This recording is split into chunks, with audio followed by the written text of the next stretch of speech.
Olá, estamos iniciando o nosso podcast de arquitetura, interiores, artes e criatividade, mais criativo. Dessa vez, para falar um assunto extremamente apaixonante, que é a arquitetura contemporânea, essa coisa que tem marcado muito a arquitetura brasileira, hoje reconhecida internacionalmente. Para isso, nós convidamos, nosso convidado de hoje, o arquiteto Luciano Dalla Marta, estamos aqui no escritório dele, para falar um pouquinho deste tipo de arquitetura e do trabalho dele. Luciano, obrigado aí por nos aceitar, por receber. Adoramos aqui o estúdio. Obrigado, Álvaro. Faz tempo que você está aqui? Como que é a tua Faz tempo história? que eu estou aqui, faz mais de 10 anos. Olha. Acho que eu gosto muito de estar numa casa, eu gosto um pouco, eu acho que o trabalho às vezes é tão corporativo, né? Então é interessante você conseguir receber os clientes e receber as pessoas de uma forma um pouco mais intimista. Acho que permite um trabalho onde elas ficam mais à vontade até. Também, né? E até ter um pouco já da linguagem do que como você pensa os espaços, né? Com certeza. Quando eu vim para cá, era um espaço residencial. Tinha uma senhora que morava aqui, então foi engraçado assim, você lembrar de como já foi um dia e da transformação do espaço, óbvio, adequar para o nosso uso. E também assim, o mercado muda, a gente muda, a dinâmica muda, então de vez em quando eu faço umas alterações para sempre deixar mais funcional e agradável. Até pela tecnologia, por exemplo, aqui estamos numa sala com tecnologia, né? Sim, a tecnologia ela acabou sendo incorporada de uma forma muito grande, né? Eu acho que quem não se atualizou vai ficar para trás. Eu acho que é um assunto bem em voga hoje em dia, tem se falado muito, né? De novas tecnologias, de chat, então acho que tem a inteligência artificial que está falando muito artificial, também. Acho que então acho que a gente tem que estar sempre aberto para entender o que está acontecendo, para conhecer, para prestar atenção. Acho que incorporar de uma forma saudável, né? Todas as tecnologias e o que o mercado tem para oferecer. Eu acho que óbvio que acho que a nossa criatividade, a nossa bagagem, a nossa cultura, a nossa forma de pensar, ela sempre vai ser o que vai nortear todo o trabalho. Mas eu acho que a gente tem que estar aberto, sim, ao que está acontecendo e utilizar. As ferramentas, elas podem ser muito interessantes, assim, a gente... Sim, auxiliar, né? É uma coisa que vem para contribuir, sim. Né? A gente está fazendo até uma migração aqui no escritório de plataforma, de programa, de desenvolvimento de projeto, está mudando de plataforma BIM. Então, assim, toda mudança, ela tem que ser programada, ela tem que ser estudada, tem uma questão de investimento financeiro, de tempo, de logística, mas eu acho que a longo prazo sempre é positivo, porque a gente melhora a produtividade, facilita, eu acho que a gestão também, né? Sim, muito. Sim, porque hoje cada vez mais se lida com muita gente, muitos fornecedores, parceiros, e aí você tem que ter meios para fazer esse controle, né, essa gestão. Eu acho, com certeza. Eu acho que às vezes as pessoas têm uma visão do arquiteto do nosso lado artístico, eu diria, e da criatividade. Eu acho que isso é muito importante, mas eu acho que a gente tem todo um outro lado que é tão importante quanto, né? Que assim, a gente tem uma questão técnica, a gente tem uma questão de gestão que é muito importante, saber lidar com o fornecedor, com o cliente, com o parceiro, com a obra e construtoras. Então, para a gente atingir o resultado final, a gente tem um processo muito longo. Sim. Então, quanto mais a gente prestar atenção nessas etapas, nesses processos, eu acho que a gente consegue ter um escritório mais eficiente que vai, obviamente, atender melhor. Isso é um assunto interessantíssimo, acho que a gente depois podia voltar a falar isso, que é uma visão diferente entre o papel do arquiteto e a empresa de arquitetura. Sim. E o que nós estamos falando, você montou uma empresa de arquitetura porque ela além do projeto, da criatividade, aí, às vezes até autoral, tem toda essa parte que vai entregar uma casa pronta sem dor de cabeça, né? Exato. Então, assim, falar um pouco de mim. Então, eu sou Luciano Dalla Marta, sou arquiteto, eu tenho escritório há 20 anos, eu fiz arquitetura no Mackenzie, que é uma escola que... Foi a primeira? Que eu adoro, foi a primeira, e eu sempre me identifiquei muito com a linha deles de pensamento. Eu acho que é uma escola que tem uma bagagem muito interessante, acho que ao mesmo tempo ela prepara para o mercado. Verdade. Eles não são totalmente conceituais, né? Eu acho que, obviamente, eles têm essa influência modernista, que é uma coisa que eu amo e que faz parte do meu trabalho, não tem jeito. Foi a primeira geração, provavelmente, Exato. dos arquitetos, sim, quando migrou lá da engenharia e arquitetura, né, para os arquitetos foram esses modernistas. Uma produção talvez mais de massa, para atender, sim, deixou de ser uma coisa tão exclusiva, a arquitetura, e tão, talvez tão artística mesmo, tão pequena, sim, e para ser uma coisa que passou a atender mais pessoas. E esse momento, acho que na Europa, que foi muito forte, de pós-guerra e crescimento das populações, então ela passou a ter uma função maior, talvez, né, na vida das pessoas. E eu fiz pós-graduação em design de produto na Belas Artes, porque eu também tenho um estúdio de design, sim, e que eu desenvolvo algumas peças. Eu sempre gostei de desenhar, então acho que eu criando peças para os clientes, para os meus projetos, eu acabei criando uma pequena vertente no escritório onde eu posso trabalhar um pouco com mobiliário, com materiais. É bem gostoso. Assim. Muito bom. E desde a origem você já imaginava uma linha de trabalho assim, né? Trabalhar com esse estilo de arquitetura, esse tipo de projeto que você desenvolve hoje, ou isso foi vindo na medida que os clientes foram solicitando? Eu sempre tive eu acho que eu sempre tive uma linguagem bem marcada, assim, bem característica minha.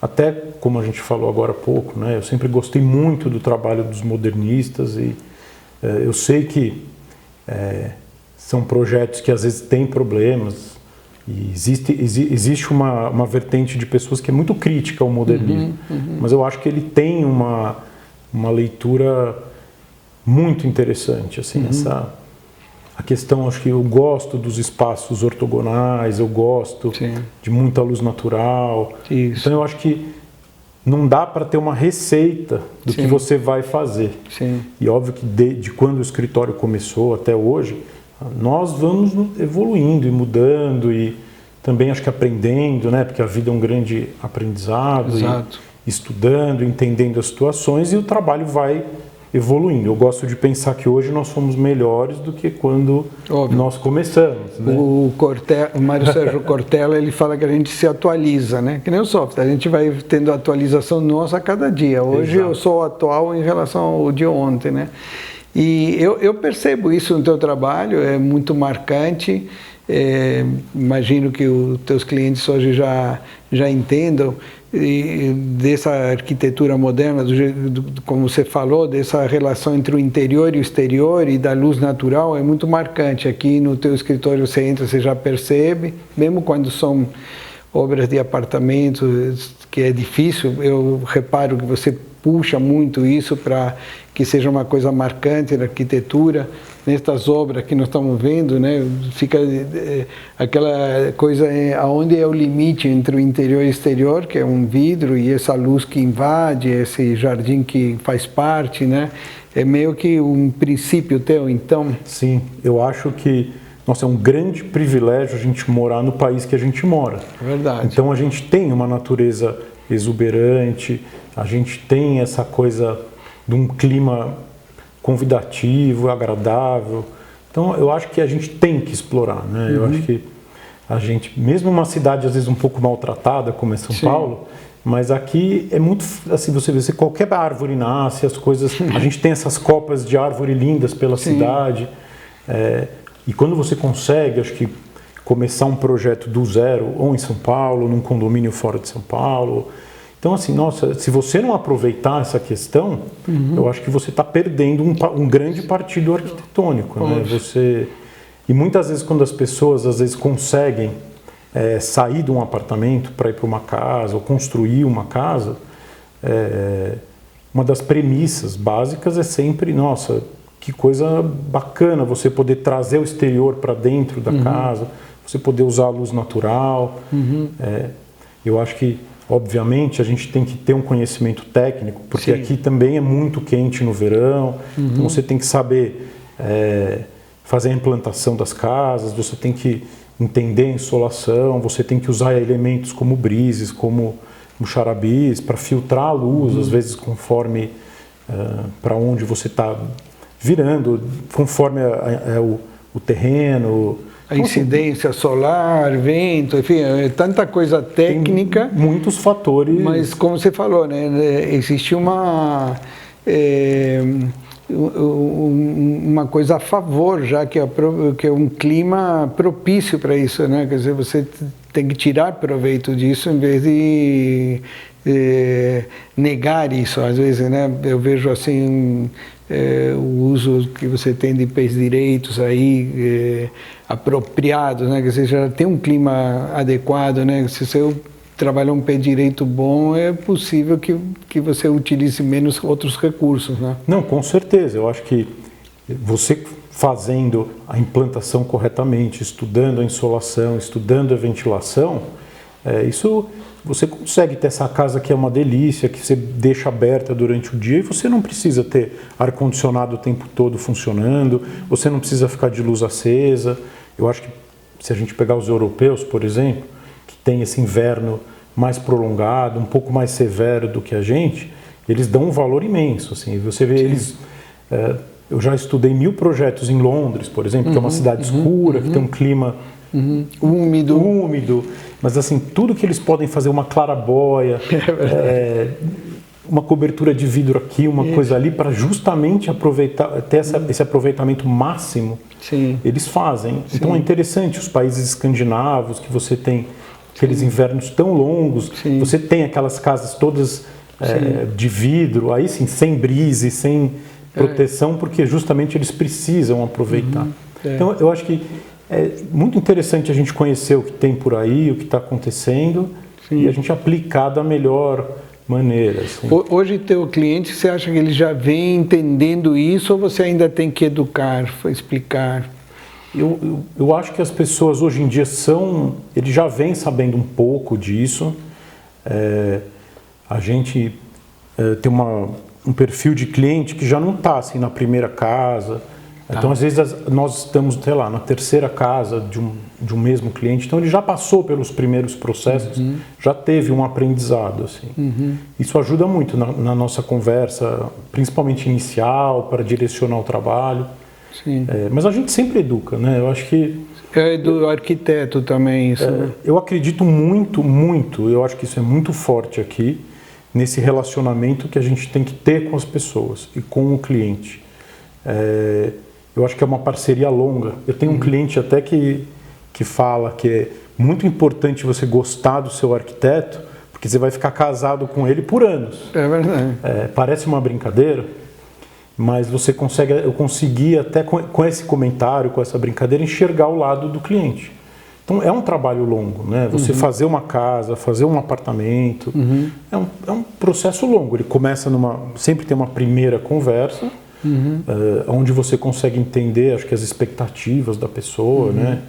E também acho que a gente tem que valorizar, porque é uma conquista para as pessoas. Assim, sempre que você está comprando uma casa, um apartamento, um terreno, mudando de apartamento, assim, tem uma questão de expectativa, de investimento. Então, acho que o escritório, o profissional tem que respeitar isso, entender e a partir daí desenvolver um processo de confiança, né? Eu acho que a gente teve um momento no mercado, talvez há uns 15 anos atrás, que eu acho que existia um distanciamento muito grande dos profissionais das pessoas. Então era meio assim, a vontade 100% do arquiteto, do jeito que o arquiteto quer.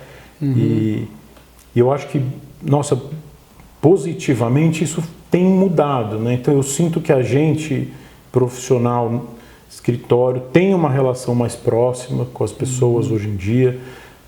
Eu, pelo menos, tento ter um approach muito direto com o cliente e a gente consegue colocar assim, o nosso ponto de vista, por que a gente está propondo aquilo, por que a gente acha que vai funcionar melhor dessa maneira. E aí eu acho que o trabalho ele acaba acontecendo de uma forma mais agradável. O cliente realmente passa a confiar cada vez mais, tanto que eu acho que os clientes sempre voltam. A gente não quer fazer uma casa para ele, quer fazer muitas casas para ele, para a família. A gente tem uma questão de indicação aqui que é muito forte. Então eu acho que muito por esse respeito, por essa troca, por essa educação. Sim. Então acho que quando a gente tem argumentos concretos e válidos, você consegue, a pessoa acaba naturalmente se convencendo, entendendo, e muitas vezes depois que a obra está pronta, que a gente terminou, ela fala, nossa, ainda bem que você insistiu para a gente fazer determinada coisa, ainda bem que vocês insistiram para fazer assim assado. Eu acho que... Nossa, esse é o maior prêmio, né? Maior prêmio. Assim. Um reconhecimento de fato de que havia um conhecimento técnico que eles tinham que acreditar mesmo. É difícil, né? Mas... Não é fácil. E eu sempre falo, todo o processo... Porque o processo do início do projeto até a gente chegar no resultado final, ele é longo por várias questões, né? A gente tem uma primeira etapa, obviamente, que é chegar num conceito, entender o cliente. Muitas vezes você tem uma leitura muito rápida do cliente. E às vezes não, às vezes você tem que ter algumas conversas, até você falar, agora eu acho que tem uma questão de feeling mesmo, que também, é um início. Aí tem uma questão de conceituação, aí sim tem acho que um lado um pouco artístico, aliado a uma questão técnica. Mas depois disso você tem projetos complementares que os clientes às vezes não entendem. Mas eu sempre explico, não adianta você ter uma casa linda, mas que você tem um problema elétrico, não adianta você ter um apartamento muito bacana, mas que tem problema de infiltração, porque a piscina não foi bem projetada, porque não teve um projeto de impermeabilização. Então tem umas questões técnicas que levam tempo, mas que você ganha no final. Ganha em qualidade, ganha em resultado, otimiza às vezes o tempo de obra, e você tem toda essa obra que sempre envolve muitos fornecedores, tem que muita coisa dar certo. A gente tem um parceiro nosso de construtora que fala que a obra, ela na verdade é um grande problema. Então o que a construtora faz? Gerencia os problemas. Isso. Então, nós estamos falando isso hoje, que vocês lidam com o problema o tempo inteiro. Sim. Mas é uma coisa que não me preocupa. Para mim é natural. Então assim, eu sei que nós vamos ter coisas que vão ter que ser repensadas ou resolvidas. E quando existe uma parceria com bons fornecedores, uma parceria boa que o cliente confia, a gente resolve e muitas vezes só comunica, olha, tivemos um problema, mas já foi resolvido, fizemos assim. Então, eu acho que confiança, trabalhar bem, eu acho que bons profissionais, parceiros, e você levar o que você faz a sério e fazer direito, você consegue ter uma relação boa com os seus clientes. É verdade. E o resultado sempre acaba sendo bom. Você sabe que o outro dia, faz tempo já, faz mais de um ano, eu estava lendo uma pesquisa das profissões mais estressantes e entraram duas que para todo mundo na pesquisa foi surpreendente, que era professor e arquiteto. Bom, professor fica para outro podcast, mas que também é interessante ela estar lá. Porque você tem gente estava lá, por exemplo, o piloto de avião, plataforma petrolífera, gente que está realmente em situações de alto estresse. Você fala, nossa, o arquiteto entrou nessa lista. E aí, analisando os detalhes, você vê que vocês trabalham de domingo a domingo. Sim. O tempo inteiro, manhã, tarde e noite, porque às vezes você tem que atender clientes, às vezes você tem obra de manhã, às vezes você tem obra à noite, quando é corporativo, né? Quando você consegue um tempo, às vezes você tem que acompanhar um cliente para ver alguma coisa ou na obra, ou numa loja, ou num parceiro, né? Então, você não tem como ter uma organização de uma vida assim que está tranquilo, todo dia, a tal hora, isso não existe. Depois, essa coisa acabou de falar do estresse de problema. Deu um problema de vazamento, não deu para resolver daquela forma que vocês imaginavam. E o mais interessante, Luciano, que aí eu ia chegar porque você faz isso muito, é que a gente sai para jantar e você fica olhando o ambiente mais do que o prato. Você vai no espetáculo de música, as pessoas fecham o olho para ouvir a música, a gente fica olhando o teatro, a sinfônica, né? A gente não consegue desligar, né? Eu vi que você viaja, são viagens de estudo, né? Você praticamente não relaxa, né? Eu tento relaxar. Sim, eu acho que...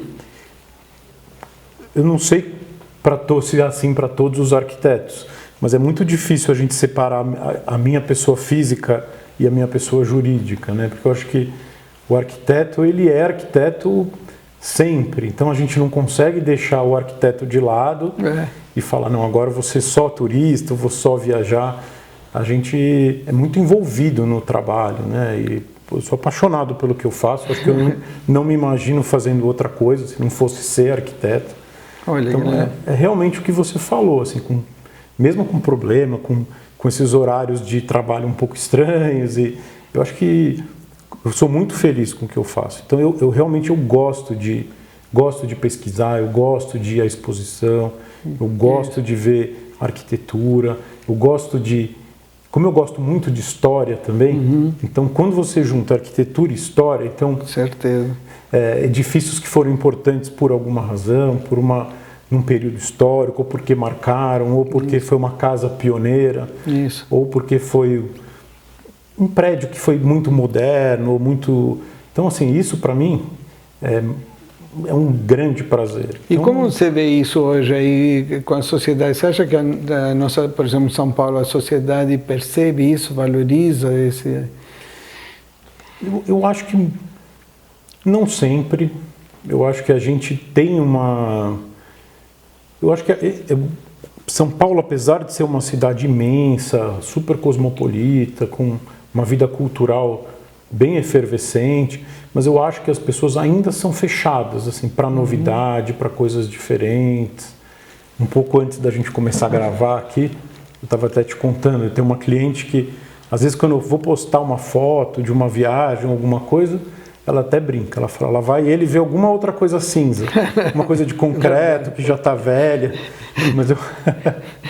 mas eu gosto muito, assim, eu acho que para mim é um prazer imenso, assim, quando descobrir, pesquisar, então às vezes não são os lugares mais fáceis, né, da gente chegar, requer uma organização, essas coisas que são fora dos pontos turísticos tradicionais. Sim. Às vezes é uma coisa que abre uma vez por mês, uma vez a cada 15 dias, tem que organizar. Mas eu acho que quando você chega nesse tipo de lugar, imediatamente você consegue imaginar uma época, um momento da arquitetura, um momento da sociedade. Isso. A arquitetura reflete muito o momento da sociedade. Isso aí. Né? Por isso que é importante como patrimônio, né? Sim. Porque essa memória que está aí registrada, né? Eu acho muito... A gente tem, às vezes, algumas instituições privadas, né? Você tem famílias que mantêm... aqui em São Paulo também, a gente também estava falando disso. São iniciativas que eu acho que tem que ser valorizadas. As pessoas... Estamos falando do Instituto Artigas, do Instituto Bobardi, que são as próprias famílias que tiveram que se virar para preservar, né? Exato. Então, a gente sabe como o custo de vida é alto no Brasil, a gente tem questões de impostos, IPTU, uma série de coisas e manutenção, porque esses imóveis precisam de manutenção. Então, você não ter ajuda pública, acho que é uma razão para todo mundo até valorizar mais e prestigiar, eu acho que é...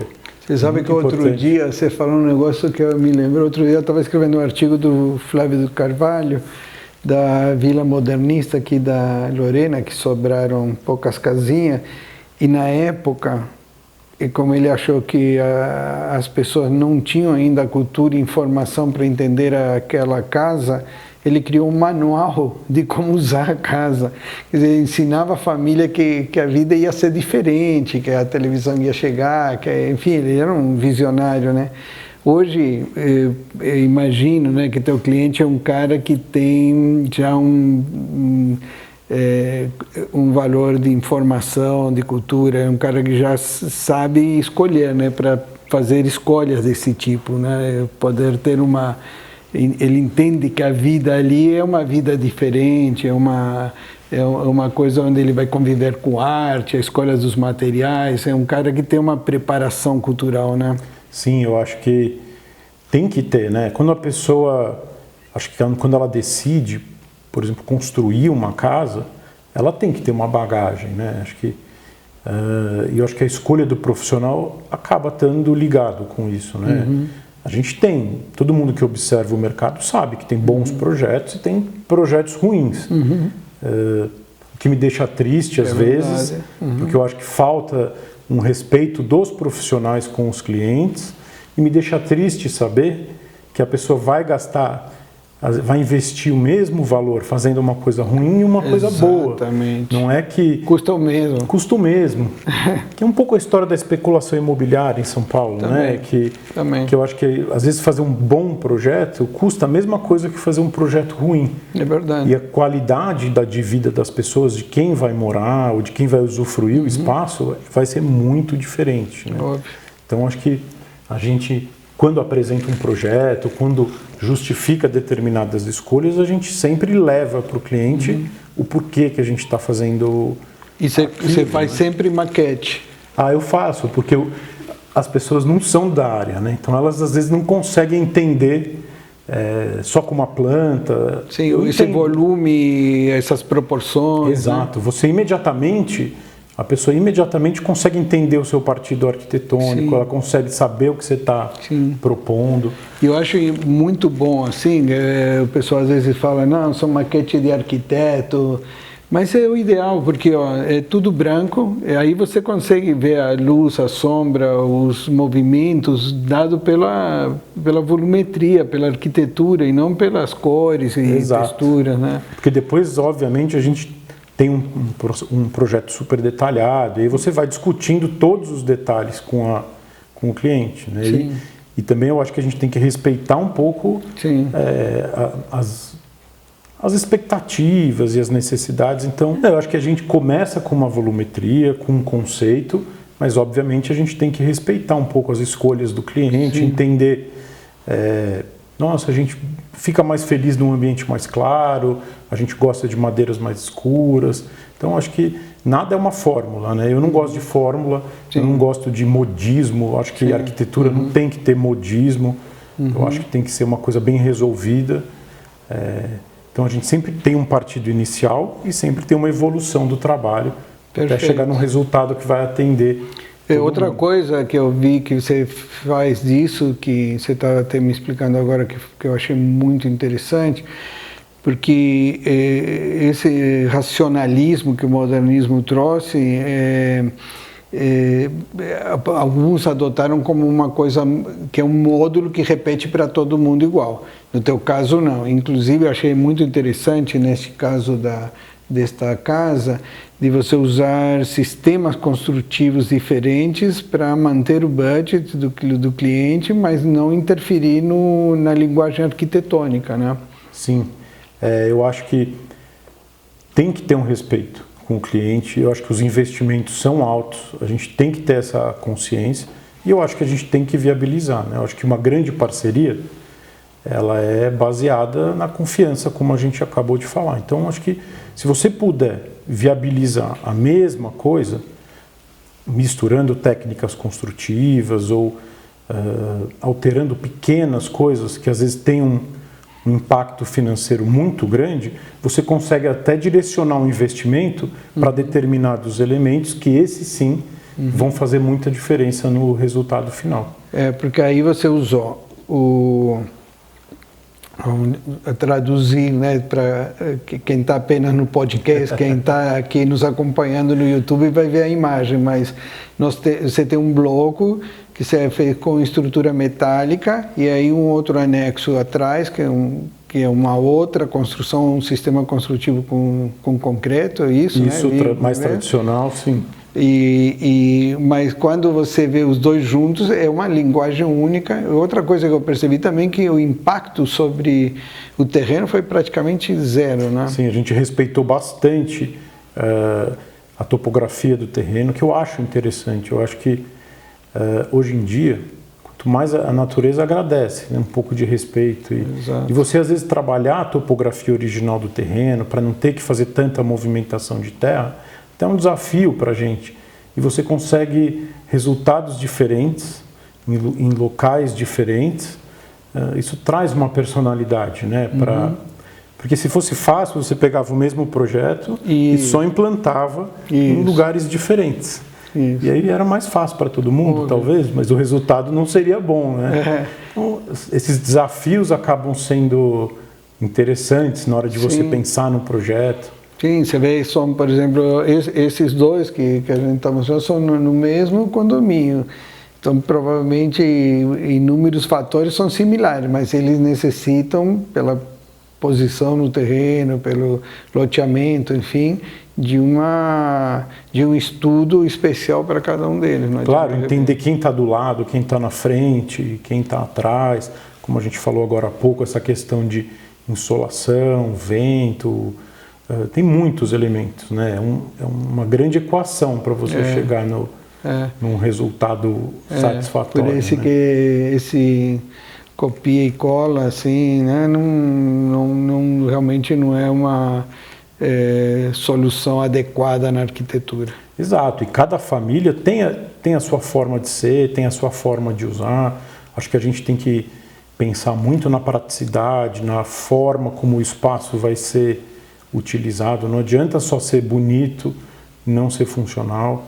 Eu acho realmente que é uma equação, tem muitos fatores e tudo tem uma importância. Então, a circulação tem um peso, a iluminação tem um peso, óbvio que os materiais têm um peso, o mobiliário tem um peso. Acho que quando você tem um olhar arquitetônico para a parte de interiores, você consegue fazer melhores escolhas.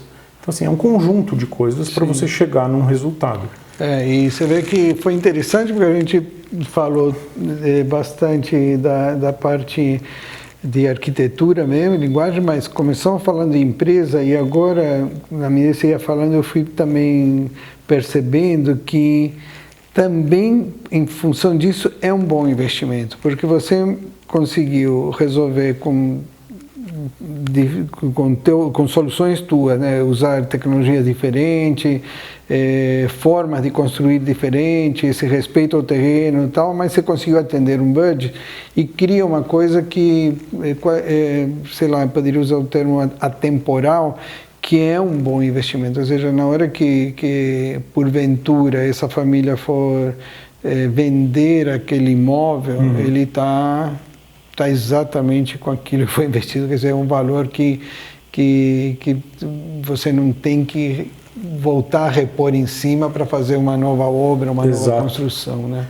Quando a gente pensa, né, por exemplo, nessas residências que a gente tem aqui em São Paulo, Vila Nova Artigas, Warszawę, a Fundação, onde é hoje a Fundação Maria Luísa Oscar Americana, são casas... Do Bratic, né? São casas que são muito atuais. Se você pensar, elas continuam sendo espaços maravilhosos, que poderiam ser usadas normalmente. Elas não têm uma... Não é que você fala, nossa, para poder habitar esse espaço, você vai ter que mexer em tudo.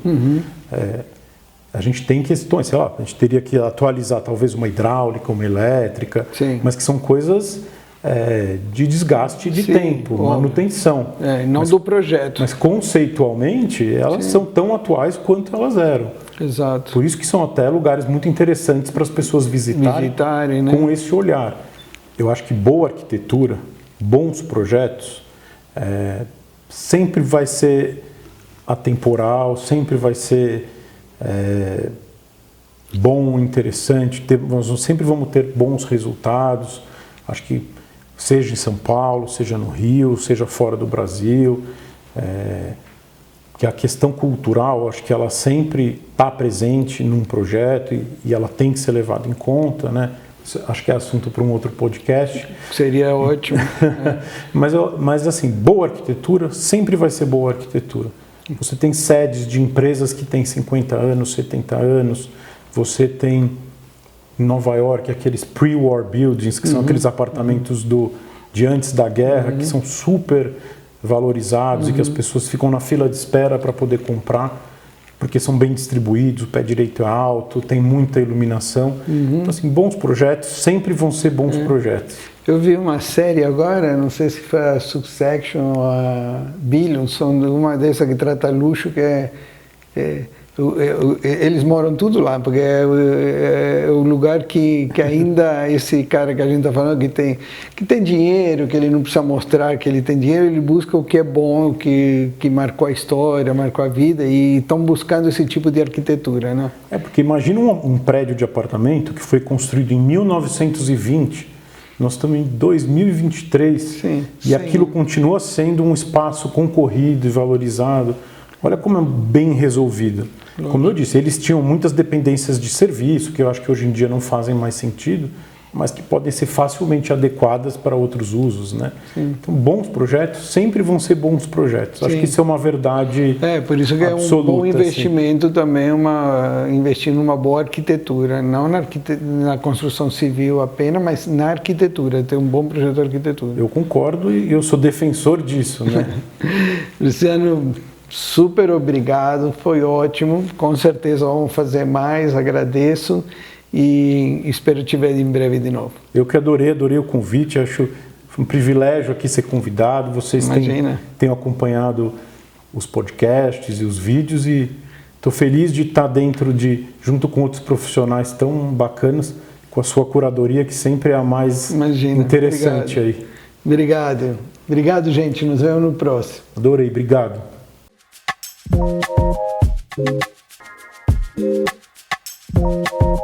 Thank you.